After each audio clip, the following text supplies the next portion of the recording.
Hello বন্ধুরা, মোনার দিকের আরও একটি নতুন ব্লগে তোমাদেরকে অনেক অনেক স্বাগত। আর আজ আমি বানাচ্ছি পেঁয়াজ পোস্ত। খুবই সাধারণ একটা রান্না, কিন্তু ভীষণই টেস্টি হয় খেতে।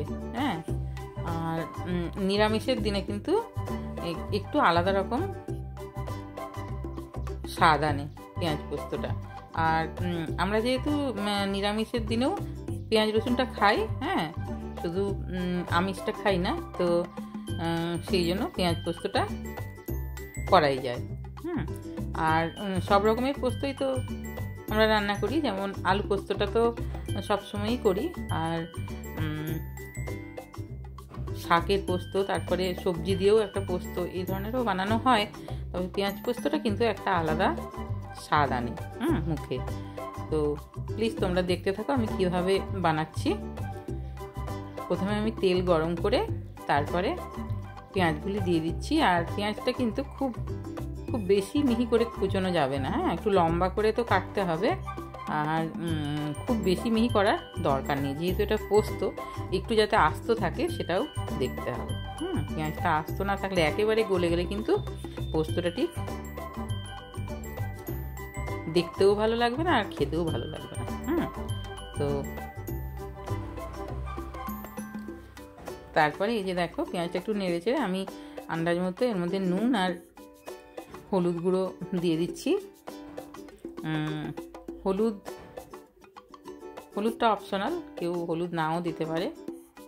পোস্ততে অনেকেই হলুদটা দেয় না, তো আমি এখানে দিচ্ছি। যেহেতু এই রান্নাটা আমি কাঁচা লঙ্কা দিয়েই করব, এখানে শুকনো লঙ্কা আমি ইউজ করছি না, তো সেই জন্য আমি এখানে একটু হলুদ দিয়েছি। দিয়ে তারপরে দেখো নুন আর হলুদ দিয়ে এটাকে একটু ভাজা ভাজা করতে হবে।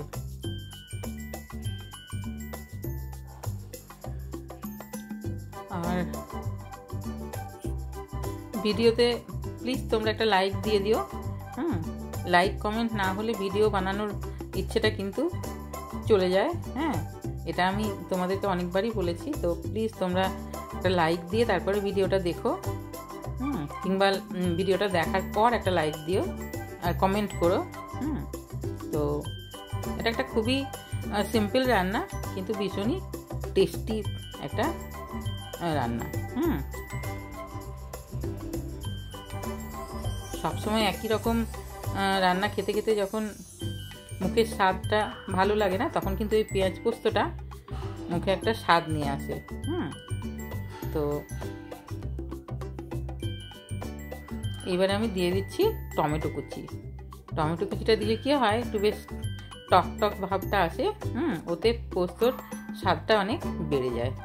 তো টমেটোটাকেও ওরকম ছোটো ছোটো করে টুকরো করে নিতে হবে, নিয়ে তারপরে পেঁয়াজের সাথে টমেটোটাকেও একটু ভাজা ভাজা করতে হবে।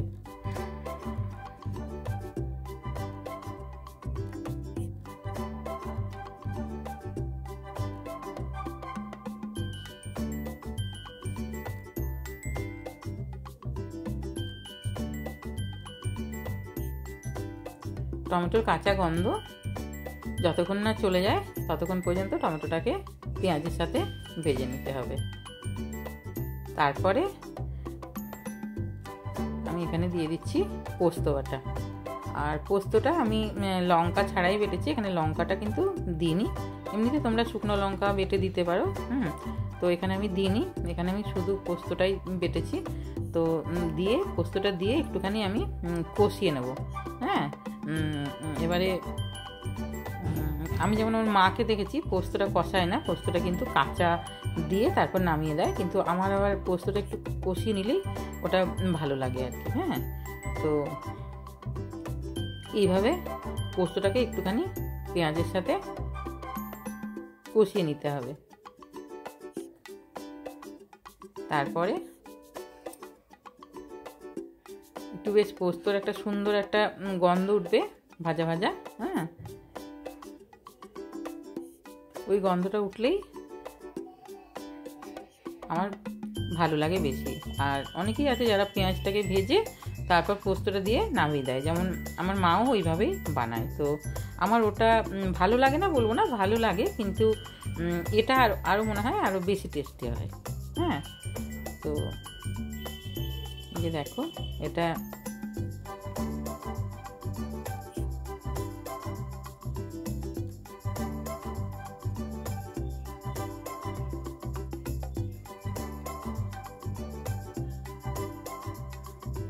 এটাকে নেড়ে চেড়ে কষিয়ে নিয়েছি। তারপর আমি ওই মিক্সির বাটি ধুয়ে জল দিয়ে দিলাম, খুবই সামান্য, বেশি জল দিতে এখানে লাগবে না, যেহেতু পেঁয়াজটা তো সেদ্ধ হবার ব্যাপার নেই।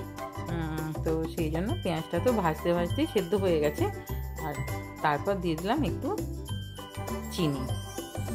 চিনিটা অপশনাল, কেউ দিতেও পারে নাও দিতে পারে, তবে চিনিটা দিলে কিন্তু টমেটোর সাথে চিনিটা বেশ একটা টক মিষ্টির ব্যাপারটা থাকে। হ্যাঁ, ওতে পোস্তটার স্বাদটা অনেক গুণ বেড়ে যায়। তারপরে এই যে দেখো, এটা হয়ে এসছে। এবারে আমি এর মধ্যে দিয়ে দিচ্ছি কাঁচা লঙ্কা কুচি। হ্যাঁ, আর কাঁচা লঙ্কাটাকে একটু ছোট ছোট করেই কাটতে হবে, টুকরো করতে হবে, যাতে বেশ মিশে যায়। আর কাঁচা লঙ্কা যে সুন্দর একটা গন্ধ সেটাও থাকবে পোস্ততে, আবার ঝালটাও হবে। হ্যাঁ, এবারে কাঁচা লঙ্কা কুচিটা দিয়ে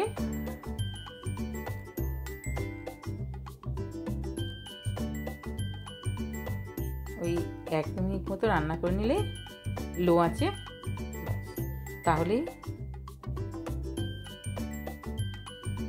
পেঁয়াজ পোস্তটা রেডি হয়ে গেল।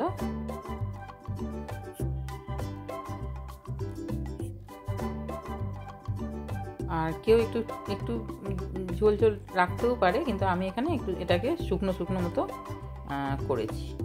হ্যাঁ, তো এইভাবে তোমরা অবশ্যই পেঁয়াজ পোস্তটা বানিয়ে দেখো, খুবই টেস্টি হয়। আর যদি ভালো লাগে তাহলে একটা লাইক দিয়ে দিও। সবাই খুব ভালো থাকবে, বাই।